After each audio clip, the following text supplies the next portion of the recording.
ചെവി എവിടെ? ചെവി തൊട്ട് കാണിച്ച്. ചെവി. ആ കണ്ണെവിടെ? ഇങ്ങോട്ട് നോക്കിയേ. കുഞ്ഞിക്കൂക്ക് എവിടെ? കണ്ണെവിടെയാ? അത് കണ്ണ്. ഇനി മൂക്ക് എവിടെ? കുഞ്ഞിക്കൂക്ക്. കുഞ്ഞിക്കൂക്ക്. ചുണ്ടെവിടെ? പല്ലോ?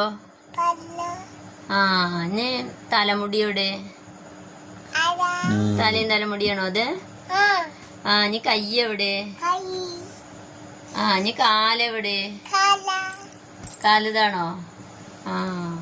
എവിടെ പൊട്ടിടുക?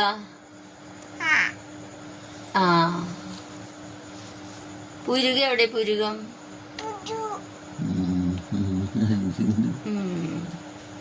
അത് പുരുകം. ഞാൻ ചിരിച്ചേ. ചിരിച്ചേ. ചിരിച്ചേ. ഇങ്ങോട്ട് നോക്കിയേ. ഇങ്ങോട്ട് നോക്കിയേ. ഇങ്ങോട്ട് നോക്കിയേ.